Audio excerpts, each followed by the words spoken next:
지금 이 시각 여러분들이 주목하는 뉴스 만나보겠습니다. 6일에 달하는 추석 연휴가 본격적으로 시작되고 있습니다. 이럴 때 아프면 곤란할 수가 있죠.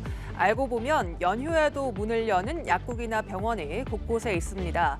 앱을 통해 주변에 문을 연 병의원이나 약국은 물론 야간 진료 정보와 응급처치 요령 등도 확인 가능합니다. 또 응급의료 포털이나 보건복지 콜센터로 연락해 정보를 얻을 수 있는데요. 자세한 소식 최덕재 기자가 전해드립니다. 서울 강남구의 한 약국, 추석 연휴 6일 모두 문을 엽니다.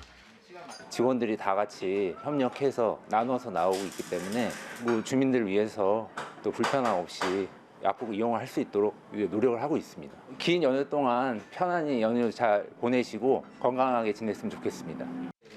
정부도 현장을 찾아 점검하고 격려했습니다.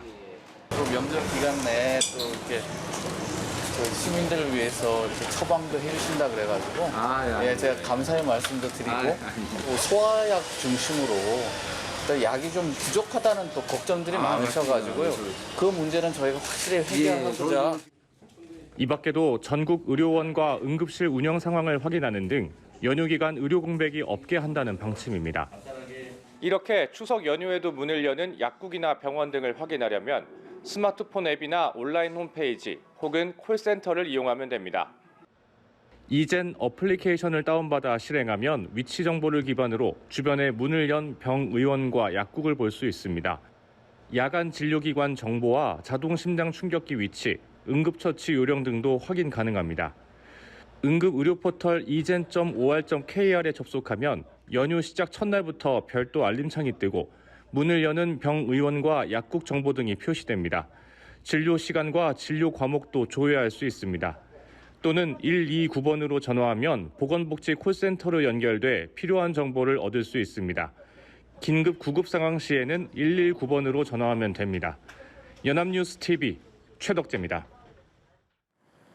지난 2018년 전좌석 안전띠 착용이 의무화됐지만 뒷좌석 착용률은 여전히 매우 낮은 모습입니다. 최근 5년간 사망 교통사고의 안전띠 미착용률은 전체 교통사고 안전띠 미착용률보다 7배 이상 높았는데요. 뒷좌석에서 안전띠를 했을 땐 사망자가 57%나 줄어들었습니다. 전문가들은 뒷좌석에서도 꼭 안전띠를 착용해달라고 당부하고 있습니다. 박지훈 기자입니다. 차가 고속도로 요금소를 통과하자 모니터에 좌석별로 초록불, 빨간불이 표시됩니다. 적외선 카메라와 연결된 인공지능 시스템이 안전띠 착용 여부를 자동으로 판별하는 겁니다. 대왕판교 톨게이트에 설치된 안전띠 검지 시스템으로 지나가는 차량들을 살펴보고 있는데요. 보시는 것처럼 뒷좌석 안전띠 착용을 하지 않은 차량을 속속 발견할 수 있습니다. 지난 2018년부터 운전석과 조수석은 물론 뒷좌석에서도 안전띠 미착용 시 과태료를 부과하게 됐지만 이를 적발해내는 시스템이 없어 착용률은 여전히 낮게 나타나고 있습니다. 지난 5월부터 넉 달간 요금소를 통과한 차량 11만여 대를 분석한 결과 뒷좌석 안전띠 착용률은 17.7%에 불과했습니다. 뒷좌석에 탄 5명 중 4명이 안전띠를 하지 않은 건데 탑승 인원이 많아질수록 착용률이 낮아져 뒷좌석에 3명이 탔을 때는 단 1명도 안전띠를 착용하지 않았습니다. 하지만 이렇게 안전띠를 하지 않을 경우 사고 시 사망 위험이 급격히 커지는데 최근 5년간 사망 교통사고의 안전띠 미착용률은 전체 교통사고 안전띠 미착용률보다 7배 이상 높았습니다. 반대로 뒷좌석에서 안전띠를 했을 땐 사망자가 57%나 줄어들었는데 전문가들은 이동량이 많은 추석 연휴 안전띠를 꼭 착용해달라고 당부했습니다. 지역 간 통행에 가족 동반하는 어떤 그런 운전 행태가 있습니다. 따라서 뒷좌석까지 안전띠를 반드시 착용해서 사고 시에 생명을 지키는. 또 영국, 호주 등에선 뒷좌석 안전띠 착용률이 90% 넘게 나타난다며 우리나라도 국제 기준에 맞춰 관련 제도와 교통 문화를 선진화할 필요가 있다고 제언했습니다. 연합뉴스 TV 박지훈입니다. 또래 모임 형태로 재편되고 있는 신흥조폭을 이른바 MZ조폭으로 부릅니다. 경찰이 최근 새로운 MZ조폭 단체를 검거했는데요. 이들은 출신지에 구애받지 않고 전국적으로 활동하면서 경제적인 목적으로 힘을 합쳤습니다. 투자금을 회수하겠다며 피해자를 감금하는 건 물론 폭언과 흉기로 위협을 일삼았는데요. 기존 조폭과 다를 바가 없었습니다. 한채희 기자입니다. 한 남성이 두려움에 떠는 여성의 머리에 손을 올립니다. 곧이어 건장한 남성들이 몰려와 벽에 걸린 작품을 떼갑니다. 한 투자사 임직원들이 미술품에 28억 원을 투자했는데 회수에 실패하자 87억 원을 뜯어가겠다며 조폭을 동원한 겁니다. 피해자가 읍소하면 지하실에 감금하고 흉기를 들고 찾아갔습니다. 걱정이나 주의진 않을 거야. 그냥 네가 설령 다 외치더라도 그냥 네가 손발이 없이 살길 바래. 범행에 동원된 조폭은 83년생 또래들로 구성된 이른바 MG 조폭이었습니다. 이름은 자칭 불사파. 영화 넘버3 속 배우 송강호가 만든 불사파에서 이름을 따 2년 전 결성됐습니다. 이들은 출신지에 구애받지 않고 전국적으로 활동했습니다. 단체 티셔츠까지 맞추며 SNS에 친분을 과시하는 건 일상. 특별한 지역 기반이 있는 게 아니고 그다음에 어떤 경제적인 목적이 있으면 돈과 관련돼 있으면은 서로 간에 이합 집산하는 거고 어떤 식구 생활을 하는 게 아니라. 경찰은 투자사 임직원들과 범행에 동원된 이들 조직원과 조선족 폭력배 등 9명을 검거해 전원 구속 송치했습니다. 또 이 건에 개입한 다른 여죄가 있을 것으로 보고 수사 범위를 확대하고 있습니다. 연합뉴스TV 한채입니다. 북한의 유엔 대사가 한반도에 언제든지 핵전쟁이 일어날 수 있다며 공개적으로 위협했습니다. 핵무기를 포기하지 않고 더 강화하겠다는 기존 입장도 재확인했는데요. 북러 사이의 무기 거래 관련 움직임도 계속되고 있는 걸로 보여 우리 정부는 한미일 3국의 안보 협력으로 북한의 도발과 위협에 맞선다는 계획입니다. 워싱턴에서 정호윤 특파원입니다. 유엔 총회 연단에 오른 김성 유엔 주재 북한 대사는 작심한 듯 거친 발언을 쏟아냈습니다. 한반도는 언제 핵전쟁이 일어날지 모르는 일촉즉발 위기에 처했다며 이를 미국과 한국의 탓으로 돌렸습니다. 특히 최근 유엔 총회에서 윤석열 대통령이 북한과 러시아의 무기 거래 가능성을 경고한 것을 언급하며 한국을 미국의 식민지로 한국 정부를 괴뢰 정부라고 표현했습니다. 자주적인 주권 국가들 사이의 평등하고 호의적인 관계 발전은 미국이 식민지에 불과한 대한민국이 간섭할 문제가 못 됩니다.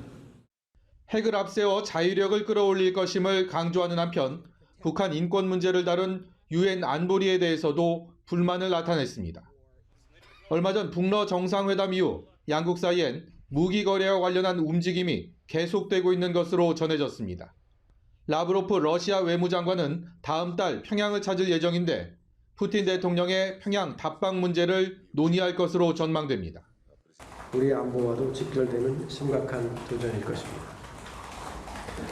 한미동맹은 우리 안보에 대한 어떠한 위협도 결코 좌시하지 않을 것입니다. 우리 정부는 한미일 3국의 안보 협력을 축으로 이 같은 북한의 도발과 위협에 맞선다는 계획입니다. 갈수록 선명해지는 한반도의 신냉전 구도 속에 오는 11월 에이펙 정상회의에서 미중 정상의 만남이 이뤄질 수 있을지 관심을 모읍니다. 워싱턴에서 연합뉴스TV 정호윤입니다. 대탈출 행렬이 이어지고 있는 아제르바이잔과 아르메니아의 영토 분쟁 지역에서 주유소가 폭발하는 사고가 발생했습니다. 피난 차량에 연료를 채우려던 사람들이 한꺼번에 몰리면서 피해가 커진 걸로 보이는데요. 현재까지 사망자가 120여 명에 이른다고 아르메니아 보건부 관계자를 인용해 현지 언론들이 보도했습니다. 윤석희 기자입니다. 짙은 어둠 속에서 거대한 화염이 치솟았습니다. 구급차에 실린 부상자들이 병원으로 속속 이송됩니다. 현지 시간으로 지난 25일 카프카스의 화약고로 불리는 아제르바이잔과 아르메니아의 영토 분쟁 지역인 나고르노 카라바흐 외곽 주유소에서 큰 폭발이 발생했습니다. 현지 언론들은 이 사고로 현재까지 사망자가 120여 명에 이른다고 아르메니아 보건부 관계자를 인용해 보도했습니다. 이번 사고는 아제르바이잔이 나고르노 카라바흐를 사실상 장악하자 아르메니아계인들의 대탈출이 진행되던 가운데 발생했습니다. 피난 차량에 연료를 채우려는 사람들이 한꺼번에 몰리면서 피해 규모가 커진 것으로 보입니다. Мы оттуда бежали, чтобы живой остаться, живыми. Как уехали? Сколько часов? Расскажите все. Целый день, 24 часа. 아르메니아인들의 탈출 행렬은 엑소더스라 할 만합니다. 아르메니아 정부는 일주일 만에 이 지역 주민 4분의 1에 해당하는 2만 8천여 명이 입국했다고 밝혔습니다. 국제적으로 아제르바이잔 영토에 속한 나고르노 카라바흐 지역에서는 그동안 아르메니아계인들이 자치 세력을 이루어 거주해 왔습니다.